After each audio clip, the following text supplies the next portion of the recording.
Good morning, everyone. It's Andy from Man City Fan TV. This morning's match day against Chelsea. So we're going to look at a couple of things. We're going to look at the goalkeeper, STEFFEN, who's plays for the Columbus Crew in the MLS. And yeah, it's an interesting one. With regards to STEFFEN, he's played 68, 69 games already for Columbus Crew. He's now in the USA #1 position in goal, and rumours are that he's already had meetings with Cheeky Ferran and Pep, and there's the potential of a £6 million transfer fee. Now that could go up to 10 million with add-ons and appearances and things like that, and targets to be reached.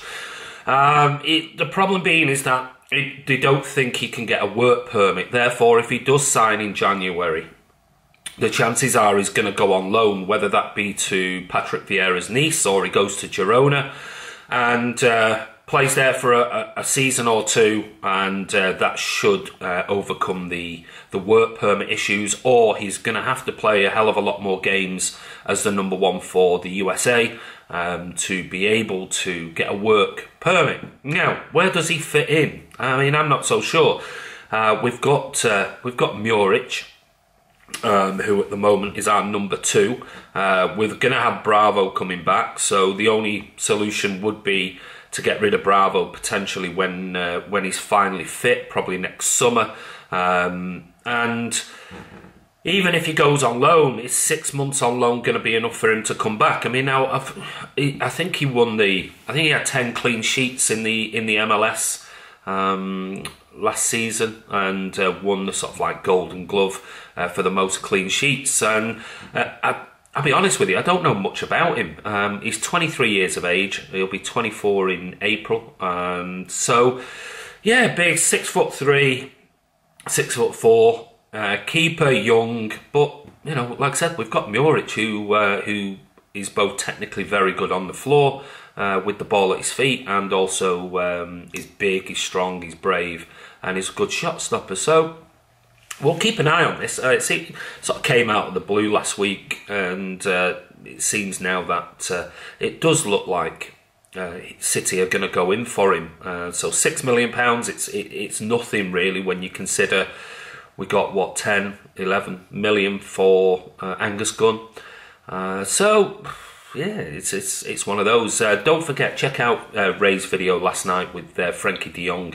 And, yeah, that's still all over sort of social media and the media outlets with regards to this whole debate of his agent has basically said that they've had no contact with PSG, and it sounds like somebody is trying to stir it and try and probably get into a bidding war. But go over and check out Ray's video from last night. Thank you for all the huge watches that we had on the Mahrez video that I did the night before last. It's up to nearly 5,000 views so far. Lots of comments. Keep them clean. Like I said, if you come on and you start swearing in the comments below the video, then we'll just remove you. It's that simple. Now, on to today's game. I did the preview with Yannick, and don't forget, we put it into parts 1, 2 and 3. Part 1 was really a review of the season from Man City point of view, and also from Chelsea's point of view. Part 2 is about the players in both squads and how they've been performing this season. And then part 3 is we did a combined 11 at the moment. Now, just as a pointer, we didn't put Kevin De Bruyne in there because he was injured and he's not played this season. So we both agreed, don't put him in. Let's do it without him. Otherwise, both of us agreed he'd be a shoo-in. We also didn't put Mendy in there for sort of similar reasons. So go and watch those. And there's also sort of a match review and score prediction. Moving on to today's game, who's going to play? Lots of debate on social media of whether Pep is going to use Sterling in a false 9 and play sort of Sane and Mahrez.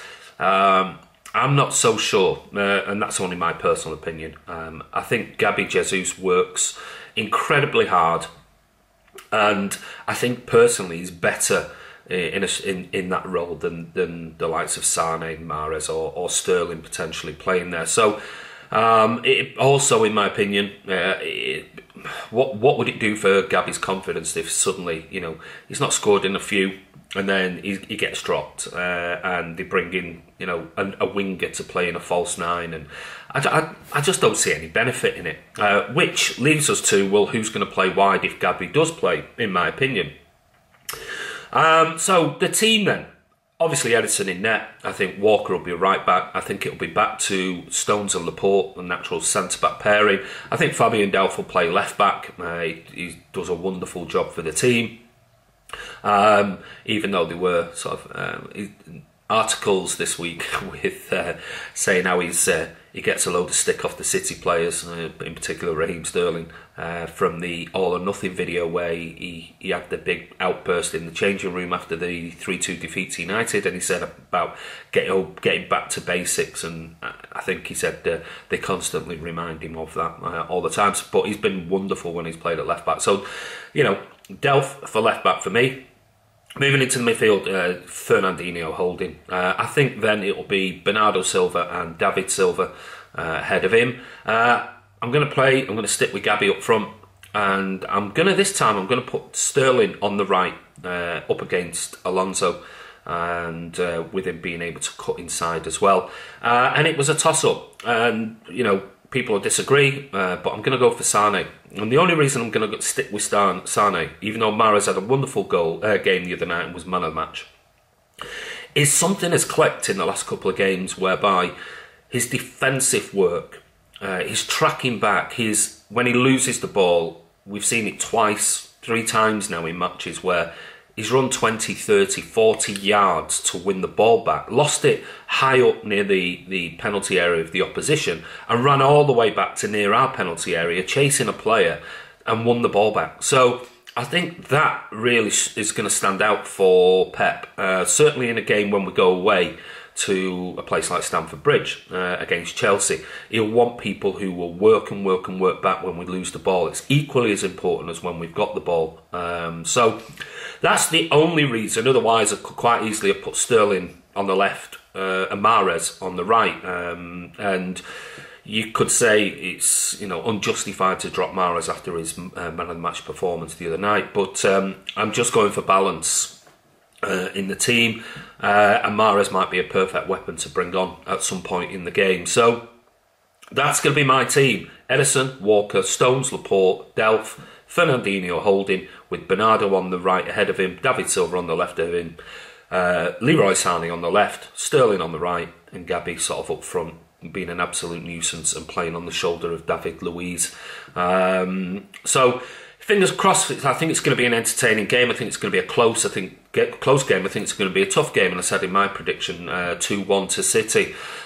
So his fingers crossed. We're going to bring 3 points back from London. I think, is it 1 defeat in 38, 39 games to London clubs? So we've notoriously done really well of late down there. So anyway, give us your opinions. What do you think below the team should be?